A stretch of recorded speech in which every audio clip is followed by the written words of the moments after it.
এমনই এক বান্দা ছিলেন আপনাদের এলাকার, আপনাদের এদেশের, হযরত মাওলানা মরহুম সালেহ আহমদ সাহাব। আজকে আমি এই মঞ্চে এসেছি, প্রধান অতিথির আসনে আপনারা আমাকে বসিয়েছেন।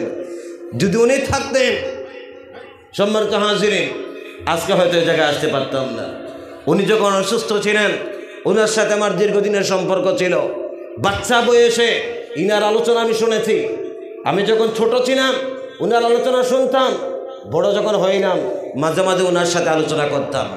অসুস্থ হয়েছিলেন, আমি ত্রিপুরার থেকে একজন প্রতিনিধি দল আমরা এসেছিলাম, সেই দলে আমিও ছিলাম। সেই দিন এখানকার একজন যুবক ভাই আমার নাম্বার রেখেছিলেন, বলেছিলেন আমার একদিন দাওয়াত করবো, আপনাকে আসতে হবে। দাওয়াত করলেন, আসলাম। সেই আজকের এই মঞ্চে আমার নাহমাদু বলার আগে আমি সেই সালেহ আহমদ সাহেবের জন্য আপনাদের এলাকার, এই এলাকার সমস্ত মানুষকে নিয়ে একটাবার সবাইকে বলতে চাই যে সূরা ইখলাস তিলাওয়াত করুন আর মাগফিরাতের জন্য। পারবেন তো ইনশাআল্লাহ? যদি আমরা পড়তে পারি ভাই, যদি কোনো বড় বড় ওয়াইজ কোনোদিন কোনো আলোচক যদি শুনেন কোনোদিন মারা গেছেন, আমিও যদি শুনেন আপনারা মারা গেছি, আমার জন্য আপনারা পড়বেন। আমার আল্লাহওয়ালা মুসলমান, আমাদের এই দুনিয়াতে কোনো কিছু সম্বল থাকে না। আজকে আলোচক, বিভিন্ন দেশের আলোচক আমরা দেখি আলোচনা করেন 90,000 70,000 তারা নিয়ে নেয়, কিন্তু সালেহ আহমদ সাহেব তাকে সুর থেকে শুরু করে এই বরাক মিলির যে সমস্ত অলি আল্লাহরা যারা আলোচনা করেন, তাদের হাদিয়ার দিকে আপনারা তাকায় দেখেন, তারা কিন্তু 70,000 50,000 60,000 40,000 হাদিয়া তারা দেন না। তাদের একটাই টার্গেট, মৌতের করার জন্য আল্লাহ শান্তি দান করেন। কথা বলেন ঠিক না বেঠিক? আমরা ওনার মাগফিরাতের জন্য সবাই একটাবার সূরাতুল ইখলাস আমরা সবাই একবার তিলাওয়াত করে আউযু বিল্লাহি মিনাশ শাইতানির রাজিম। বিসমিল্লাহির রহমানির রহিম।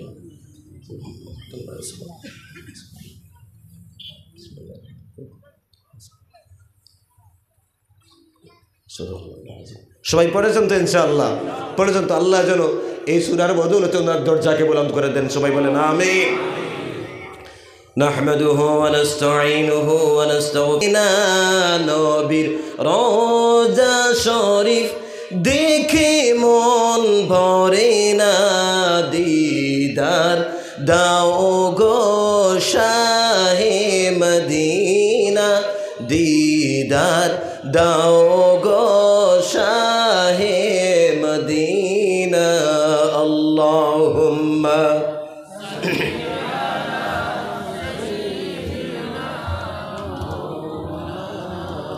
মুহাম্মদ ওয়া আলা আলি সাইয়্যিদিনা মাওলানা মুহাম্মদ বালাগাল উলা বিকামালিহি কাশাফাদ দুজা বিজামালিহি হাসনাত জামিউ খিসালিহি সাল্লু আলাইহি ওয়া আলিহি। আল্লাহুম্মা আমিন। রব্বানা যালামনা। যে কথাটা আমি আপনাদের সামনে বলতে চাই সেই সম্পর্কে একটা টাকচার তুলতে চাই। কি সেই টাকচার? এই যে দেখেছেন প্যান্ডেলটার উপরে কয়েকটা পলিথিন টাঙানো হয়েছে, কিসের জন্য? চাল তৈরি করা হয়েছে প্যান্ডেল সাজানোর জন্য। কথা বলা ঠিক না বেঠিক?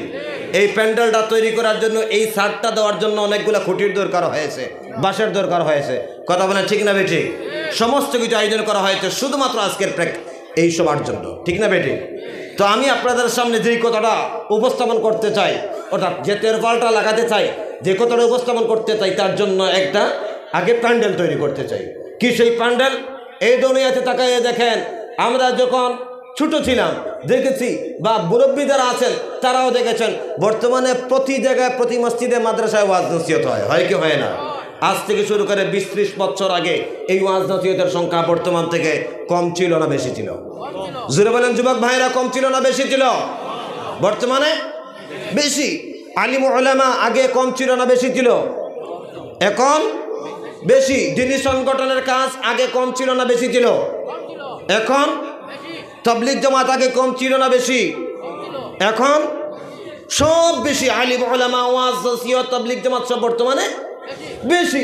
এই ওয়াজ নসিহত, তাবলীগ জামাত, দিনী সংগঠন, এইসবের দ্বারা কি করা হয়? মানুষদেরকে কোন দিকে টানা হয়? কোন দিকে টানা হয়? জান্নাতের দিকে টানা হয় না জাহান্নামের দিকে টানা হয়? মানুষদেরকে আল্লাহর দিকে টানা হয় না দুনিয়ার দিকে টানা হয়? ওয়াজ নসিহতের মাধ্যমে আল্লাহর দিকে টানা হয়, নামাজ পড়ার কথা বলা হয়, রোজা রাখার কথা বলা হয়। কথা বলেন ঠিক না বেঠিক? এবার বলুন তো দেখি, বর্তমানে আলিম উলামা মসজিদ মাদ্রাসা সব বেশি থাকার পরে, ওয়াজ নসিহত সব কিছু বেশি থাকার পরে বর্তমান সময়ে এই দুনিয়াতে নাফরমানির সংখ্যা বেশি না আল্লাহর ফরমাবরদারির সংখ্যা বেশি? যারা বলেন নাফরমানির সংখ্যা বেশি। কেন? গুরুত্বপূর্ণ বিষয়। আগেকার সময়ে বুড়া বুড়া মানুষ যারা ছিলেন তাদের যুগে এত বেশি ওয়াজ নসিহত ছিল না, বয়ান ছিল না, মসজিদ মাদ্রাসা তাবলীগ জামাত ছিল না, কিন্তু ওই বয়সী মানুষের মধ্যে সততা ছিল, ন্যায় ছিল। কথা বলে ঠিক না বেঠিক?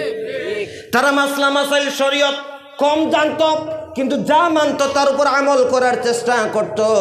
আর বর্তমান যুগের মানুষরা খুব বেশি জানে, শরীয়ত জানে, মাসলা জানে, কিন্তু যত জানতেছে তার থেকে বেশি মানতেছে কম। কথা বলে ঠিক না বেঠিক? আগের যুগের মানুষেরা জানতো কম, মানতো বেশি, আর এখনকার যুগের মানুষ জানে বেশি, মানে কম। কথা বলে ঠিক না বেঠিক? কেন? এই যে আমাদের আগে যত আলিম উলামা ওয়াজ করলেন, সমস্ত ওয়াজের মূলই তো একটাই ছিল, আল্লাহর ইবাদত করা। কথা বলে ঠিক না বেঠিক? আল্লাহর ফরমাবর্তনী করা। আপনারা কি এগুলো জানেন না? তাহলে ওয়াজ কেন মানুষেরা মানে না কেন? সুদ খাওয়া হারাম, এরপরে সুদ খায় কেন? বন্ধন খাওয়া হারাম, এর বাদে বন্ধন খায় কেন? নামাজ পড়া, নামাজ পড়তেই হবে, এর বাদে নামাজ ছাড়ে কেন? কথা বলেন ঠিক না বেঠিক? আল্লাহর ফরমাবর্তনী করতে হবে, এরপরে নাফরমানি করে কেন? সবাই তো জানে। আমার দৃষ্টিতে একটা কারণে, কয়টা কারণে? সবাই পিছনে বলতেছে না। কয়টা কারণে মানুষেরা আজকের দুনিয়াতে অন্যায় করতেছে? শুধুমাত্র একটা কারণে। কয়টা কারণে? যারা বন্ধন খায় তারা বন্ধন খাওয়ার সাথে যুক্ত একটা কারণে। যারা নামাজ ছাড়ে তারা নামাজ ছাড়ার কারণ তাদের মাত্র একটা। যারা আপনার অন্যায় করে তাদের অন্যায় করার পিছনে কারণ শুধুমাত্র একটা। কয়টা? এই একটা কারণেই সন্তানেরা পিতার কথা শুনে না, পরিবারের মধ্যে অশান্তি, সমাজের মধ্যে অশান্তি, সব কিছুর মূল হচ্ছে একটা। কয়টা? আর সেই বিষয় নিয়ে আজকে আমার আলোচনা, সেই বিষয় নিয়ে আজকে আমার আলোচনা। বলবেন হুজুর কি এমন বিষয়? গুরুত্বপূর্ণ বিষয়। এই বিষয় যদি শুনতে চান আর তা বুঝতে চান তাহলে সামান্য সময় অপেক্ষা করতে হবে বন্ধু। আমি আপনাদের সামনে পবিত্র কোরআনে কারীমের থেকে সূরাতুল আসর তিলাওয়াত করেছি। এই সূরাতুল আসর ইমাম শাফিঈ রাহমাতুল্লাহ আলাইহি বলেছেন, এই সূরাতুল আসর হচ্ছে একজন আপনার গুরুত্বপূর্ণ সূরা। একটা মানুষের জীবন পরিবর্তনের জন্য এই সূরাটাই যথেষ্ট। বলেন সুবহানাল্লাহ। ইমাম শাফিঈ রাহমাতুল্লাহ আলাইহি কেন বললেন? আসুন আমরা জানার চেষ্টা করি সূরাতুল আসর এত গুরুত্বপূর্ণ কেন। রব্বুল আলামিন ঘোষণা করছেন, ওয়াল আসরি ইন্নাল ইনসানা লাফি খুসর। ওয়াল আসর একটা আল্লাহ তাআলা ওয়াও দিয়েছেন। এই ওয়াওটা হচ্ছে কসমিয়ার ওয়াও, কসমের জন্য ওয়াও ব্যবহার করেছেন। হে আমার রংপুর অঞ্চলের মানুষ, এখানে ওয়াওটা না দিয়া আসর তো আল্লাহ বলতে পারতেন, কিন্তু ওয়াল আসর বললেন কেন? কসমের শব্দ বললেন কেন? যেই কথাটা উনি পরে বলবেন ওই কথাটার গুরুত্ব বাড়ানোর জন্য ওয়াও ব্যবহার করেছেন, কসমের শব্দ ব্যবহার করেছেন। কি এমন কথা বন্ধুগণ, কি এমন কথার গুরুত্ব বাড়ানোর জন্য আল্লাহ রাব্বুল আলামিন কিসের কসম এখানে করলেন? উদাহরণস্বরূপ আমাকে দাওয়াত করা হয়েছে ত্রিপুরা থেকে। আমার কিন্তু আজকে ত্রিপুরা স্ট্রাইক চলতেছে। আমরা কয়েকজন মানুষ খুব কষ্ট করে আসছি। আমার নিজের গাড়ি আছে, থাকার পর আমি আনতে পারি নাই। কেন? স্ট্রাইক চলতেছে। এই তীব্রমতা স্ট্রাইক ডেকেছে অনির্দিষ্টকালের জন্য, রেল পর্যন্ত সব কিছু বন্ধ করে দিয়েছে। শহরাঞ্চলের সুবিধা হয় না, কিন্তু আমাদের ত্রিপুরা তো সব শহর না, পাহাড়ি এলাকাও আছে, সেখানে সমস্যা হচ্ছে।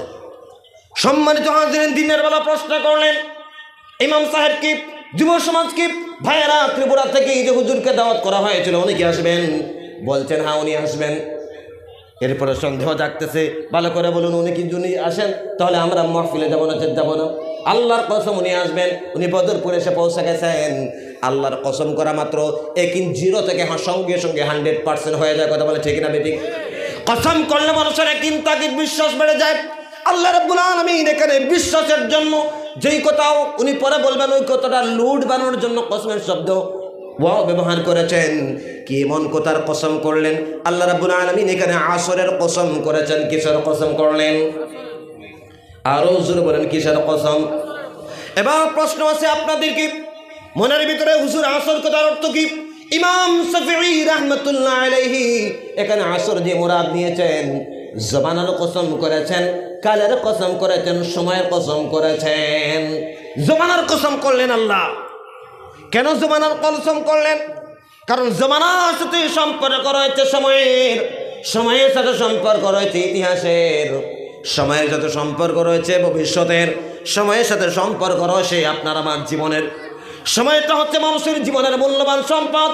সময়ের সাথে সম্পর্ক রয়েছে মরণের, সময়ের সাথে সম্পর্ক রয়েছে জান্নাতে যাওয়ার, সময়ের সাথে সম্পর্ক রয়েছে জাহান্নামে যাওয়ার। কথা বলেন ঠিক না বেঠিক? বন্ধুগণ আমার, কেন সময়টা মানুষের জীবনের মূল্যবান সম্পদ? কেন? কারণ এই সময়ের সাথে সম্পর্ক রয়েছে, এক নম্বরে বলেছিলাম ইতিহাসের। পৃথিবীর ইতিহাস আপনাকে বলে দিবে আপনার জীবনের মহামূল্যবান সম্পদ কোন পথে আপনি পরিচালিত করবেন, এটা পৃথিবীর ইতিহাস আপনাকে বলে দিবে। বলবেন হুজুর, পৃথিবীর ইতিহাস আমার জীবনটা কোন পথে আমি পরিচালিত করব, এটা পৃথিবীর ইতিহাস কেমন করে আমাকে বলবে?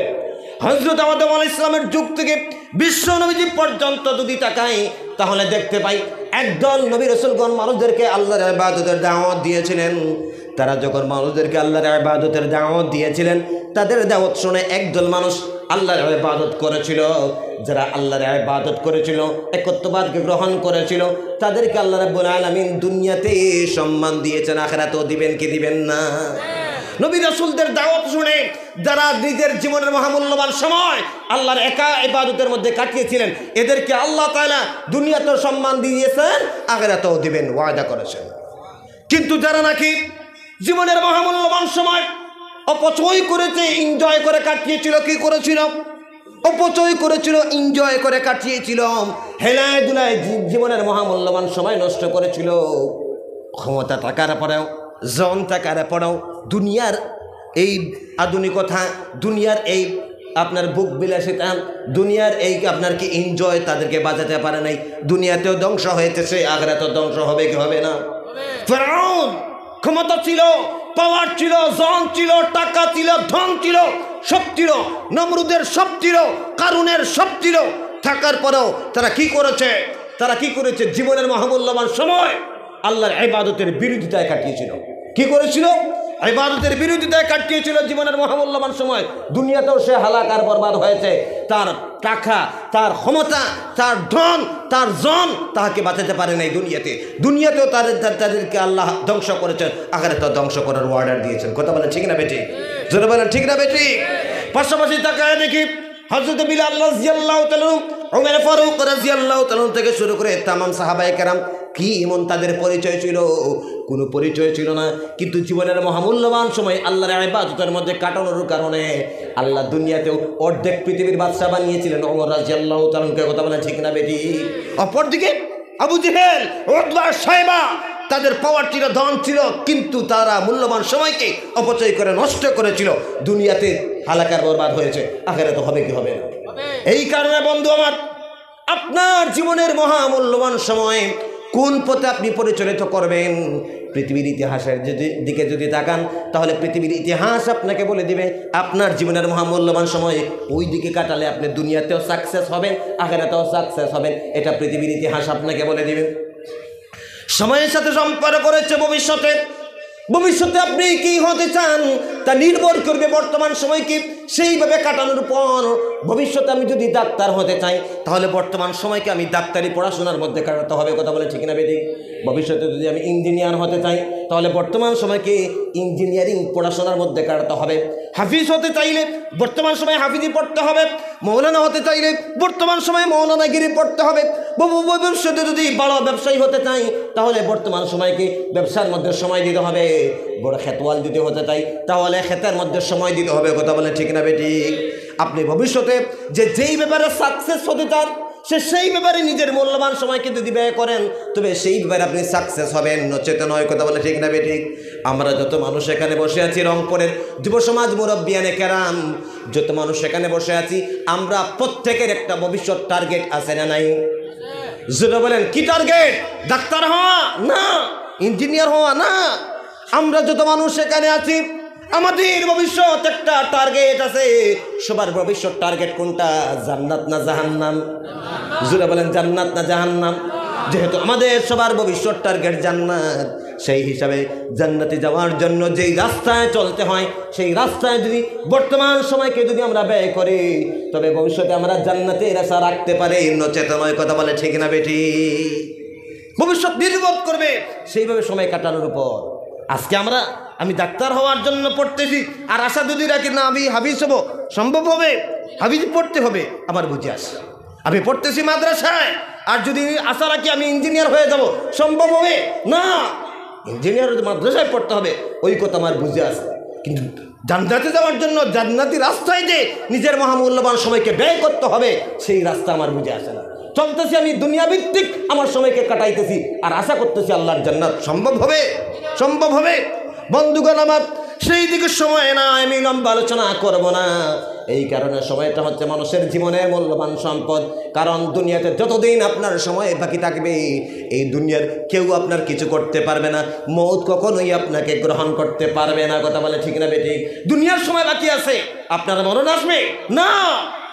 মানুষ ধ্বংসস্তূপের নিচে পড়ে যায়, এরপরে দেখা যায় 60 দিন পরে সেই তুরস্কর ছোট্ট শিশুটাকে 6 দিন পরে ধ্বংসস্তূপের নিচ থেকে জীবিত উদ্ধার করা হয়েছিল। দুনিয়ার সময় তার বাকি রয়েছে, তার মরণ কখনো আসে না। কথা বলে ঠিক না বেটি? মানুষ দেখা যায় মরণের কাছ থেকে ঘুরে আসে, কেন? তার কারণ দুনিয়ার সময় তার বাকি আছে।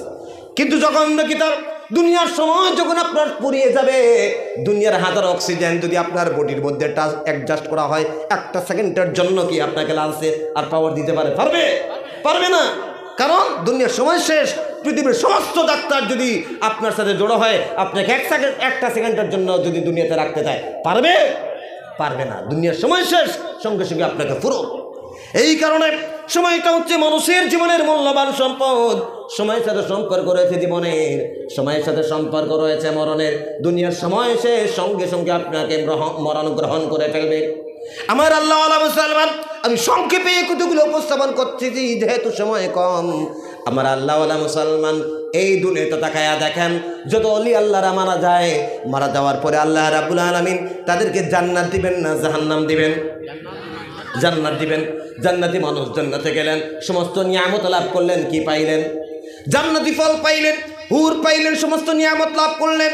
করার পরে তার মনের মধ্যে কোনো আফসোস থাকবে কি?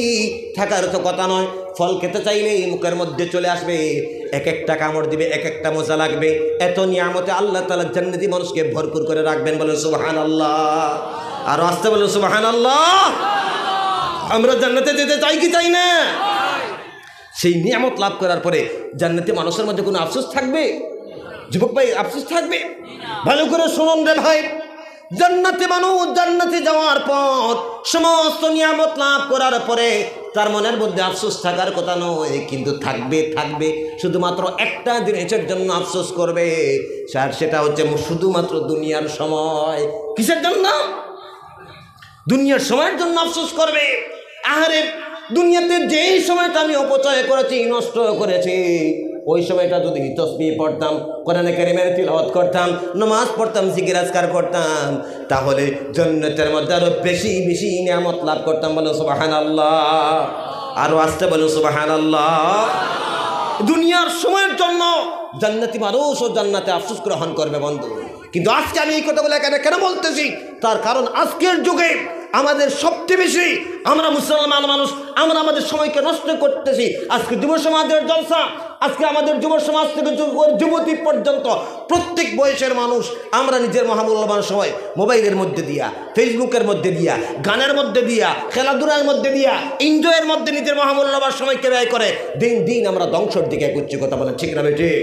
দুনিয়ার ব্যাপারেও ক্ষতিগ্রস্ত হচ্ছি, আখিরাতের ব্যাপারে আমরা ক্ষতিগ্রস্ত হচ্ছি। এর একমাত্র কারণ হচ্ছে আমরা কি?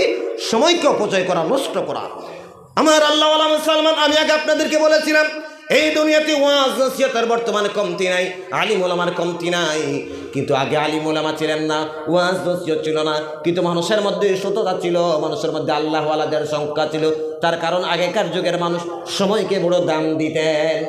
আর বর্তমান সময়ের মানুষরা অন্যায় করতেছে, গুনাহ করতেছে, নামাজ ছাড়তেছে, বন্ধন খাইতেছে।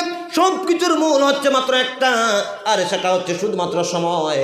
যে মানুষটা অন্যায় করে, বন্ধন খায়, মনে মনে ভাবে এখনো আমার বয়স কম, আমি জীবনের শেষ বন্ধন এটা খাই নাই, আর বন্ধন খাবো না, আমি এইটা খাওয়ার পর আমি তওবা করবো আর সব ছেড়ে দিব। কথা বলে ঠিক না বেটি? মনে মনে নিয়ত করে ওটাও শেষ, এটা আনার পরে আমি তওবা করবো, আর কোনোদিন বন্ধনের সাথে যুক্ত থাকতাম না। কথা বলে ঠিক না বেটি?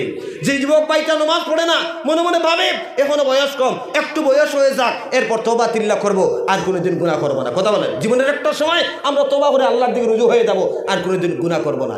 সত্য না মিথ্যা? এমন ধারণা পোষণ করে কি করে না? যে মহিলারা বেপর্দার সাথে চলে, সেও মনে মনে ভাবে আরো বয়স হোক, যখন আমরা জীবনের একটা দাসে পৌঁছে যাব, তখন তওবা তিল্লা করব, আর কোনোদিন গুনাহ করব না, বেপর্দার সাথে চলবো না। এই কথাগুলো সত্য না মিথ্যা? যারা দাড়ি রাখে না, এরাও কিন্তু দাড়ি রাখার তাদের মন আছে, কিন্তু অহন না। কোন সময় রাখবে যুবক ভাই? মনে মনে করে যখন আমার বয়স 50 বছর হবো, 60 বছর হবো, 40 বছর হইব, তখন আমি দাড়ি রাখবো, আর কোনো দাড়ি কাটবো না। কথা বলে ঠিক না বেটি?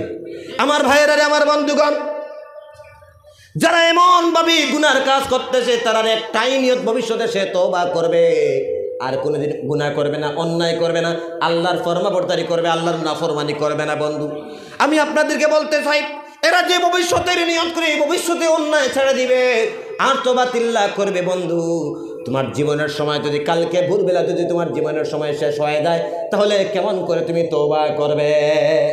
এই দুনিয়াতে কতদিন যে তার দুনিয়ার সময় বাকি আছে, সে যদি জানতো, তাহলে আমার আল্লাহওয়ালা মুসলমান সে কোনো সময় অন্যায় করতো না, গুনাহ করতো না। কারণ জীবনের সময় সম্পর্কে তার কাছে দাম নাই। কতদিন তার দুনিয়ার সময় বাকি আছে সে জানে না। এই কারণে এমন নিয়ত পোষণ করে, যদি সে মনে করতো, ধারণা করতো হঠাৎ করে তার দুনিয়ার সময় শেষ হয়ে যাবে, হঠাৎ করে তার দুনিয়ার সময় ফুরিয়ে যাবে, তাহলে ওই মানুষটা কি আর কোনো সময় অন্যায় করতে পারতো? নামাজ ছাড়তে পারতো? রোজা না রাখতে পারতো? সুদ খাইতে পারতো? কোনো সময় খাইতে পারতো না। এই কারণে এই সমস্ত গুনার পিছনে একটাই কারণ, তার মাত্র ধারণা ওটা তার দুনিয়ার সময় লম্বা এখনো বাকি আছে, লম্বা সময় এখনো বাকি আছে, ভবিষ্যতে তওবা করবে, কিন্তু সেকেন্ডের মধ্যে তার জীবন চলে যেতে পারে। কথা বলে ঠিক না বেটি? এই সময় সম্পর্কে ধারণা নাই বলেই মানুষের আজকে অন্যায় করতেছে। এই কারণে বন্ধু, সময়টা হচ্ছে মানুষের জীবনের মূল্যবান সম্পদ। সময়ের কসম করে রব্বুল আলামিন বলছেন, ইন্নাল ইনসানা লাফি খুসরিন, অবশ্যই বিশ্বের সমস্ত অংশের মানুষ ক্ষতিগ্রস্ত। আমার আল্লাহওয়ালা মুসলমান, অর্থাৎ এখানে বিশ্বের সমগ্র মানুষকে আল্লাহ একত্র করে বললেন যে লাইনের সময়কে দাম দিবে না, সে লাইনে ক্ষতিগ্রস্ত। আমরা যেহেতু মুসলমান মানুষ, জান্নাতে যেহেতু আমাদের টার্গেট, তাহলে জান্নাতে যাওয়ার ব্যাপারে যদি আমরা আমাদের মূল্যবান সময়কে ব্যয় করি না, তাহলে জান্নাতে যাওয়ার ব্যাপারে আমরাও ক্ষতিগ্রস্ত। আমার আল্লাহওয়ালা মুসলমান, কিন্তু আজকের যুগের মানুষ, আমরা আমাদের ক্ষতিকে মনে করি ওই মানুষটার 5 লাখ টাকা আছে, আমি 1 লাখ টাকার মালিক হতে পারলাম না, এটা আমরা আমাদের জীবনের ক্ষতি মনে করি। কথা বলে ঠিক না বেটি? এভাবে 5টা সন্তান আছে, আমার একটা সন্তান নাই, এটা আমরা আমাদের জীবনের ক্ষতি মনে করি। ও বেটা বিল্ডিং বানাইল, আমি বিল্ডিং বানাতে পারলাম না, এটা জীবনের ক্ষতি মনে করি। ইনি বড় নেতা হয়ে গেলেন, আমি ছোট নেতা হতে পারলাম না, এটা আমরা আমাদের জীবনের ক্ষতি মনে করি। বন্ধু, এটা আমাদের জীবনের ক্ষতি না। হে আমার আল্লাহওয়ালা মুসলমান, আমাদের জীবনের সবচেয়ে বড় ক্ষতি হচ্ছে, আমাদের যেহেতু মুসলমান মানুষ, আমাদের জীবনের সবচাইতে বড় ক্ষতি হচ্ছে রে যুবক ভাই, আমাদের জীবনের সময় বেহুদা কাজে নষ্ট করা, অপচয় করা। আমাদের সবচেয়ে বড় ক্ষতি, আমাদের জীবনের মহামূল্যবান সময়কে বেহুদা কাজে, অনৈতিক কাজে নষ্ট করে, এটাই হচ্ছে আমাদের জীবনের সবচেয়ে বড় ক্ষতি। এই কারণে সময়ের কসম করে রব্বুল আলামিন বললেন, ইল্লাল্লাযীনা আমানু ওয়া আমিলুস সালিহাতি ওয়া তাওয়াসাউ বিল হাক্কি ওয়া তাওয়াসাউ বিস সাবর। আল্লাহ রাব্বুল আলামিন বললেন, ক্ষতি থেকে বেঁচে গেল তারা, ওই সমস্ত মানুষ ক্ষতিগ্রস্ত নয় যাদের মধ্যে ঈমান রয়েছে। এখানে 4টা গুণের কথা আল্লাহ রাব্বুল আলামিন বললেন, যাদের ভিতরে ঈমান রয়েছে তারা ক্ষতি থেকে বেঁচে গেল। বলেন সুবহানাল্লাহ। যারা ঈমান এনেছে আল্লাহর উপর, যত মানুষ এখানে আছি বলবেন, হুজুর আমরা অবশ্যই তো ক্ষতি থেকে বেঁচে গেলাম। বলে কেন? আপনি যে শর্ত লাগিয়ে দিলেন, এই শর্তের মধ্যে 1 নম্বর শর্ত হচ্ছে ঈমান। হুজুর আমরা তো অবশ্যই ঈমান এনেছি আল্লাহর উপরে। কথা বলেন ঠিক না বেটি? এবার দেখি যদি বলি আপনাদেরকে ভাই, বলে আপনারা যে ঈমান এনেছেন, বলুন তো দেখি ঈমান কাহাকে বলে? আজকের যুগের কজন আল্লাহর বান্দা বান্দি ঈমান কাহাকে বলে ওইটার সুন্দর করে উত্তর দিতে পারবে? প্রধানমন্ত্রীর কথা, আসামের মন্ত্রিত্বর কথা সব অনুরকর বলে দিতে পারবে, কিন্তু ঈমান কাহাকে বলে হাইলাকান্দি টাউনে গেলে একজন হিন্দু মানুষ যদি জিজ্ঞাসা করে তো বলবে ঠিক, কিন্তু আমতা আমতা করে বলবে। কি বলবে? আমতা আমতা করে বলে, ভালোভাবে উত্তর দিতে পারবে না। সত্য কথা না মিথ্যা কথা? আমার আল্লাহ আলা মুসলমান, আপনি যদি ইমান কাকে বলে এটা যদি ধারণা না যদি করতে পারেন, তাহলে আপনার ইমান কতটুকু আছে আপনি মাপবেন কিভাবে? এক নাম্বার, একটা মাত্র কথা বলি, যেহেতু সময় কম, একটা মাত্র কথা বলি। আমানতু বিল্লাহ বাচ্চা বয়সে পড়েছিলেন, মক্তবের মধ্যে পড়েছিলাম, বুঝার জ্ঞান ছিল না সেই সময়, মুখস্থ হুজুর শিখিয়েছেন, আর বর্তমানে আমরা মুখস্থের উপরে চলতেছি। বাচ্চা বয়সে বলেছিলাম আমানতু বিল্লাহ, বিশ্বাস স্থাপন করেছি আল্লাহর উপর। কিসের বিশ্বাস করেছেন? এই দুনিয়াতে আপনার খাওয়ানোওয়ালার জাত, পালনাওয়ালার জাত, হায়াতের মালিক আল্লাহ, মৌতের মালিক আল্লাহ, সব কিছু করে নেওয়ালা আল্লাহ। ওইটা আপনি বাচ্চা বয়সে বলেছেন। কোন সময় বলেছেন? জোরে বলেন। বাচ্চা বয়সে বলেছেন। এখনো বলেন মুখস্থের উপরে শিখেছিলেন, আর এখনো মুখস্থের উপরে বলতেছেন হায়াতের মালিক আল্লাহ, মৌতের মালিক ওকে। আরো জোরে। ওইটা মুখ দিয়ে বলতেছি, অন্তর দিয়ে নয়, অন্তর দিয়ে নয়। অন্তর দিয়ে যদি হইতে ভাই, যদি আমি বলি এই যে লাইট জ্বলতেছে, কারেন্টের মধ্যে হাত দিলে মানুষ মরবে, কে বাঁচবে? আপনি উত্তর দিবেন মরে যাবে। আমি যদি বলি এখানে হাত দেন, তো দিবেন, বলবেন ত্রিপুরা ঋতুপর তোমার কি মাথায় দুষ ধরছে? এখানে মানুষ হাত দিলে মানুষ মরে যাবে, কারেন্টও ধরে ফেলবে, মানুষ মেরে ফেলবে, তুমি এখানে আমরা হাত দিতে বলো কিভাবে? অথচ আপনি বলতেছেন মারার কোনো ক্ষমতা কারণ নাই, আল্লাহ একমাত্র মারেন। কথা বলেন ঠিক না? ঠিক। আবার তাইলে এখানে হাত দেন না কেন? দেখতেছেন দৃশ্যমান, এটা দেখতেছি দৃশ্যমান, কারেন্টে মানুষকে মেরে ফেলে, দৃশ্যমান থাকার কারণে অদৃশ্যমান আল্লাহ যেন কি আছেন পেছনে, ওইটার প্রতি মানুষের ইয়াকিন দুর্বল হয়ে গেছে। আগুনে হাত জ্বালিয়ে দিই, যদি বলি আগুনের মধ্যে হাত ঢুকাও, দেখি ঢুকবেন কি? না, ঢুকাবেন না। দেখতেছেন আগুন জ্বালিয়ে রে, কিন্তু আগুন কোনো ক্ষমতা নাই জ্বালানোর। আগুন আল্লাহর হুকুমের মুহতাজ। ইব্রাহিম আলাইহিস সালামকে আগুনের মধ্যে নিক্ষেপ করা হয়েছিল, আল্লাহর হুকুমে সেই আগুন ফুলের বাগিচায় পরিণত হয়েছিল। কথা বলেন ঠিক না বেঠিক? সেই আগুন আজকে আছে না নাই? সেই আল্লাহ এখন আছে না নাই? সেই আগুনও রয়েছে, সেই আল্লাহ আছেন, কিন্তু এরপর আমাদের হাত জ্বলে যায়, তার কারণ আমাদের ঈমান নামক বস্তুটা দুর্বল হয়ে রয়েছে বন্ধু। দৃশ্যমান থাকার কারণে অদৃশ্যমান পিছনে যে আল্লাহই রয়েছেন, আল্লাহই জ্বালিয়ে দেন, ওইটার প্রতি মানুষের ইয়াকিন দুর্বল হয়ে গেছে। দেখতেছেন ওইটার প্রতি, দেখার প্রতি দেখতেছেন ক্ষেতের মাধ্যমে বলে মানুষেরা ভালোভাবে জীবিকা নির্বাহ করে, ওই কারণে ক্ষেতের মধ্যে মানুষের ইয়াকিন চলে গেছে। দৃশ্যমান দেখতেছেন চাকরির মাধ্যমে মানুষেরা ভালোভাবে জীবিকা নির্বাহ করে, ওই কারণে চাকরির মধ্যে মানুষের ইয়াকিন চলে গেছে। দৃশ্যমান দেখতেছেন ইমামতির মাধ্যমে মানুষেরা জীবনযাপন সুন্দর করে অতিবাহিত করে, ওই কারণে ইমামতির উপরে আপনার ইয়াকিন চলে গেছে। হুজুর আল্লাহই তো খাওয়ান, ক্ষেত না থাকলে খাবো কি, ইমামতি না থাকলে খাবো কি, চাকরি না থাকলে খাবো কি, ব্যবসা না থাকলে খাবো কি? আরে ভাই, আপনার জীবনকে লালন পালন করার দায়িত্ব আপনার ব্যবসা নেই নাই, চাকরি নেই নাই, পালনার জিম্মাদারি, আপনার জীবনটা পালার জিম্মাদারি ইমামতি নেই নাই। এই দুনিয়াতে যারা ইমামতি করে না, খেত করে না, চাকরি করে না, তাদেরকে লালন পালন করার 100% দায়িত্ব নিয়েছেন আল্লাহ। ওই কারণে রব্বুল আলামিনকে বলা হয় ও রব্বুল আল্লাহ, আমাদের রবকে। জোরে বলেন আমাদের পালনাওয়ালা কি? আল্লাহ। পালনাওয়ালা কথার অর্থ কি? আমার আল্লাহওয়ালা মুসলমান যিনি মানুষদেরকে লালন পালন করেন, তাদেরকে পালনাওয়ালা বলা হয়।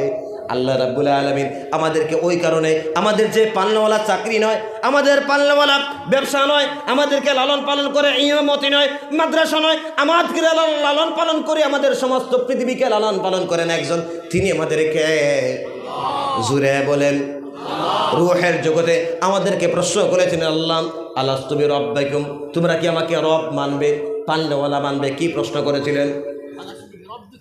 পালনাওয়ালা কি মানবে? বলেছিলাম হ্যাঁ আল্লাহ মানব। আল্লাহ রূহের জগতে কেন প্রশ্ন করলেন না তুমি কি আমাকে সৃষ্টিকর্তা মানবে? খালিক কথার অর্থ হচ্ছে সৃষ্টিকর্তা, সৃষ্টিকর্তা মানবে। ওই প্রশ্ন তো করেন নাই আমাদেরকে তোমরা মালিক মানবে কি, মিল্কিয়তের মালিক মানবে কি, ওই প্রশ্ন তো করেন নাই। রূহের জগতে প্রশ্ন করেছিলেন পালনাওয়ালা কি দুনিয়াতে মানবে? সবাই এক বাক্যে বলেছিলাম হ্যাঁ আল্লাহ আপনাকে আমরা পালনাওয়ালা মানবো বন্ধু। দুনিয়াতে আসলাম, আসার পর বাচ্চা বয়স থেকে এখন যখন নামাজের বয়স হয়ে গেল, আমরা নামাজ পড়ি, নামাজের মধ্যে জীবনের সবচেয়ে বাধ্য আমলের মধ্যে দাঁড়ায় সর্বপ্রথম আপনার মার জবান দিয়ে যার প্রশংসা বাইর হয় তিনি আমাদেরকে। জোরে বললেন আলহামদুলিল্লাহ রাব্বিল আলামিন। আল্লাহ নয়, আল্লাহ তো শব্দ এখানে আছে বন্ধু, আল্লাহ তো শব্দ আছে, খালিক শব্দ আছে, মালিক শব্দ আছে। আলহামদুলিল্লাহ সমস্ত প্রশংসা আল্লাহ, যিনি কি রাব্বিল আলামিন, সমস্ত জাহানের পালনকর্তা। এখানে পালনকর্তার রব অর্থ পালন কর্তা রবের জায়গায় খালিক দিলেন না কেন, মালিক দিলেন না কেন? মালিকের প্রশংসা করালেন না, খালিকের সৃষ্টিকর্তার প্রশংসা করালেন না?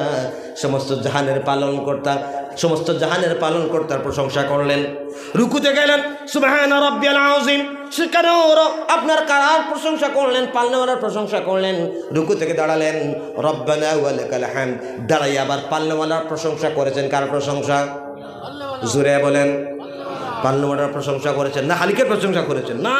মালিকের প্রশংসা করেছেন? না। কার প্রশংসা করলেন? সিজদায় চলে গেলেন, সেখানে গিয়ে আবার সুবহান রাব্বিয়াল আলা, কার প্রশংসা করলেন? পালনেওয়ালার প্রশংসা। আমার আল্লাহওয়ালা মুসলমান নামাজ পড়েন, তিলাওয়াত করেন, জিকির করেন, তসবিহ করেন, যাই করেন না কেন আল্লাহর কাছে দোয়া চান কি চান না? আল্লাহর কাছে দোয়া চাই। আল্লাহ রাব্বুল আলামিন কোরআন শরীফের মধ্যে 40টা দোয়ার আয়াত দিয়েছেন। কয়টা দোয়ার আয়াত? আরো জোরে 40টা দোয়ার আয়াত দিয়েছেন।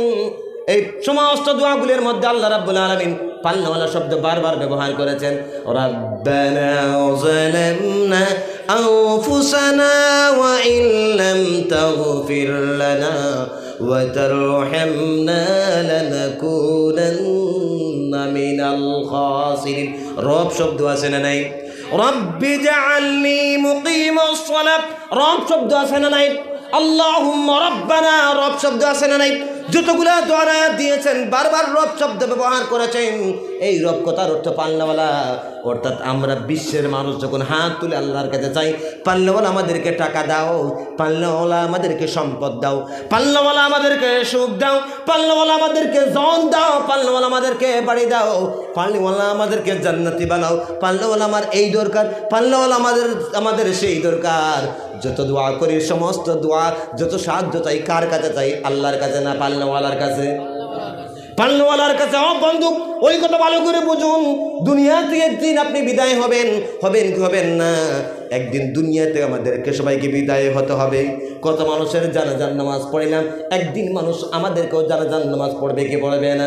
কত জানাজার পড়েছি নমাজ, দিয়েছি কত দফন, কত জানাজার পড়েছি নমাজ, দিয়েছি কত দফন, কোথাও যেন আছে আমার তৈরি সাদা কাফন, জানাজার পড়েছি নমাজ, দিয়েছি কত দফন।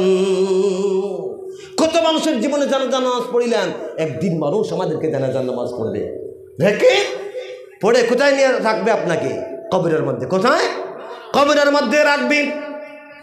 সন্তানের জন্য জীবন দিয়েছেন, পরিবারের জন্য দিয়েছেন, একদিন সব আপনার জীবন থেকে হারিয়ে যাবে। আপনি একা একা কবরের মধ্যে পড়ে থাকবেন। কোথায় পড়ে থাকবেন? হারিয়ে যাব একদিন আমি রবনায় ভুবনে চিরদিন, হারিয়ে যাব একদিন আমি রবনায় ভুবনে চিরদিন। ক্ষমা করে দিও তোমরা আমায়, ক্ষমা করে দিও তোমরা আমায়, ভুল করে থাকি যদি কোনো দিন, হারিয়ে যাব একদিন আমি রবনায় ভুবন চিরদিন। কোথায় হারিয়ে যাবেন? কোথায় হারিয়ে যাবেন? বাসবাগানে বা কবরস্থানে হয়তো দেবে মোরে কবর, তোমরা আমায় যাবি ভুলে, রাখবে না জানি কোনো খবর। বাসবাগানে বা কবরস্থানে হয়তো দেবে মোরে কবর, তোমরা আমায় যাবি ভুলে, রাখবে না জানি কোনো খবর। পড়বে কি মনে আমার কথা, ফেলবে কি অশ্রু কোনো দিন, হারিয়ে যাব একদিন আমি রবনায় ভুবন চিরদিন। থাকবেন না হারিয়ে যাবেন? সন্তান একদিন কাঁদবে, দুদিন কাঁদবে, 3 দিন কাঁদবে, এলাকার মানুষ একদিন কাঁদবে, এরপরে কাঁদবে। কেউ থাকবে আপনার কবরের পাশে না। ছোট্ট মাটির ঘরে আমার দেহ নিতর হয়ে পড়ে রবে, ছোট্ট মাটির ঘরে আমার দেহ নিতর হয়ে পড়ে রবে, আধার কবরে আলোর প্রদীপ কেহ নাহি কবু জ্বালবে, থাকবে না কেউ জানি আমার পাশে, কাটাবো একাকী রাত দিন, হারিয়ে যাব একদিন আমি, রব নাই ভুবন চিরদিন। ক্ষমা করে দিও তোমরা আমায়, ক্ষমা করে দিও তোমরা আমায়, বল করে থাকি যদি কোনো দিন, হারিয়ে যাব একদিন আমি, রব নাই ভুবন। সবাই চুপ। কোথায়? চিরদিন। ঠিক না বেঠিক? আমার আল্লাহওয়ালা মুসলমান, এই দুনিয়া থেকে একদিন আমরা বিদায় হয়ে যাব। বিদায় হওয়ার পর আমার দিকে তাকান, বলেছিলাম কি দুনিয়া থেকে বিদায় হওয়ার পরে রংপুরের যুব সমাজ থেকে শুরু করে মুরব্বীদেরকে মনে হয় প্রশ্ন করা হবে, ও রংপুরের মুরব্বী যুবক, এই দুনিয়াতে জীবনে কত রাকাত নামাজ পড়েছো? এই প্রশ্ন কি করবেন না? জীবনে কতটা হজ করেছো? ওই প্রশ্ন কি করবেন না? না করবেন না? জীবনে কত টাকা দান করেছো? ওই প্রশ্ন কি করবেন না? না করবেন না? রংপুর থেকে শুরু করে গোটা দুনিয়ার সমস্ত মানব মণ্ডলীকে যে প্রশ্ন করবেন, সেই প্রশ্নটাই হচ্ছে দুনিয়াতে তোমার পালনাওয়ালা কে ছিল? কি প্রশ্ন করবেন? তোমার পালনাওয়ালা দুনিয়াতে কে ছিল? আমার যুবক ভাইয়েরা রে, আজকে রুহের যুগে প্রশ্ন করলেন, পালনাওয়ালা মানবে কি? মানবো, দুনিয়াতে আসলাম, বারবার পালনাওয়ালার কাছে সাহায্য চাইলাম, ইনার প্রশংসা করলাম। আজকে 100% যদি আমাদের অন্তরের মধ্যে পালনাওয়ালার প্রতি যদি ইনার বিশ্বাস থাকতো, তাহলে আমরা কোনো সময় চাকরির পিছনে, নেতার পিছনে আর বিভিন্ন জিনিসের পিছনে আমরা কি দৌড়াইতাম? ক্লোজ করে দেবো, ক্লোজ করে দেবো। কোনো সময় দৌড়াইতাম? কোনো সময় দৌড়াইতাম না। 100% একদিন থাকতো, আল্লাহ আমাদেরকে খাওয়ান, আল্লাহ পালেন, খেত থাকলেও খাবো। যে কোনো অবস্থায় আমাদের লালন পালন করার জিম্মাদারি কার হাতে? জোরে বলেন। আজকের দুনিয়াতে আমরা দুনিয়ামুখী হওয়ার পিছনে একটাই কারণ, আমাদের পালনকর্তা যিনি, তার থেকে আমাদের ইয়াকিনটা অনেক দূরে চলে গেছে। কথা বলে ঠিক না বেঠিক? এই কারণে ভাই, এইখানে তার বিশেষ করে এত লম্বা আলোচনা করা যাবে না, সংক্ষিপ্ত সময়। এই কারণে সময়কে যেন আমরা প্রত্যেকে দান দিই। যখন আমরা সময়কে দান দিব, নিজের মূল্যবান সময়কে আল্লাহর রাস্তায় ব্যয় করব, ইমানকে হাঁটি করব, ওয়ামিলুস সালিহাত, নেক আমল করব, ওয়াতাওয়াসাউ বিল হাক্কি, ধৈর্য ধারণ করব, ওয়াতাওয়াসাউ বিস সবর, এবং সবর করব, হকের রাস্তায় থাকবো, এরা হতে থেকে বাঁচবো। আমার আল্লাহ ওয়ালা মুসলমান, এই যে আলোচনা করেছি, 3 ঘন্টা আলোচনা করলে এর বিস্তারিত আলোচনা এখানে শেষ করা সম্ভব নয়। এই কারণে সংক্ষেপে মাত্র কয়েকটি কথা বললাম, যে আমরা আমাদের জীবনে মহামূল্যবান সময়কে যদি আল্লাহ রাস্তায় ব্যয় করি, তাহলে অবশ্যই আমরা একদিন সাকসেস হব। আজকের দুনিয়াতে সবচেয়ে বেশি অপচয় করতেছি আমরা আমাদের সময়গুলোকে বেহুদা কাজে। তা থেকে যেন বের হয়ে আসি। দেখবেন সময়কে দাম আপনি যখন দেওয়া শুরু করবেন, কতদিন আপনার দুনিয়ার সময় বাকি আছে চিন্তা করবেন যখন, তখন আপনি আর গুনার কাজ করতেই পারেন না। এই কারণে ভাই, ইমানকে ঠিক করি, ওয়ামিলুস সালিহাত, নেক আমল করি, ওয়াতাওয়াসাউ বিল হাক্কি, এবং হকের রাস্তায় থাকি, ওয়াতাওয়াসাউ বিস সবর, ধৈর্য ধারণ করি। দেখবেন আপনার দুনিয়া সুন্দর হবে, আখিরাত সুন্দর হবে। আল্লাহ যেন আমাদেরকে সবাইকে এই ধরনের করা তৌফিক দান করে, বলে না আমিন। আমার আল্লাহ ওয়ালা মুসলমান, দেখুন এই দুনিয়াতে কত চোখ হারালো আছে না নাই? গতকালকে আমার সাথে একজন ওয়াইস ছিলেন, অন্ধ হাফিজ, সুদূর বাংলাদেশের নুরুল আলম সিদ্দিকী, বলতেছেন আপনারা সাদা দেখেছেন, কালো দেখেছেন, লাল দেখেছেন, নীল দেখেছেন, মাকে দেখেছেন, সন্তানকে দেখেছেন, পরিবারকে দেখেছেন, আমি কাউকে দেখি না। আমি কাউকে দেখি নাই, কারণ আমার দৃষ্টিশক্তি নাই। আল্লাহ আপনাকে দৃষ্টিশক্তি দিয়েছেন, আল্লাহ আপনাকে হাত দিয়েছেন। হাত হারা লোক আছে না নাই? পা হারা লোক দুনিয়াতে আছে না নাই? সমস্ত অংশের মানুষ আছে। এত প্রশংসা আল্লাহ রাব্বুল আলামিন আপনাকে দিয়েছেন। এই কারণে সংক্ষিপ্ত আকারে ভাইরা, একটা আমি যেহেতু নায়াত এখানে শুরু হবে, শেষ একটা নায়াত পরে আমি আমার বিদায় নিচ্ছি ইনশাআল্লাহ। আমার ভাইজান বলেছেন একটু বেশি করে একটু নাচ পরিবেশন করার জন্য। আসলে আমি তো পারি না, ওরা পরে, আর আমি আসলে আমার আলোচনার প্রেক্ষাপটে একটু অংশীদার করে একটু ভালো লাগে হিসাবে। এই কোটিহীন নীলাকাশ ভুবন মাঝে তুমি কুদরতি ইশারায় রেখেছো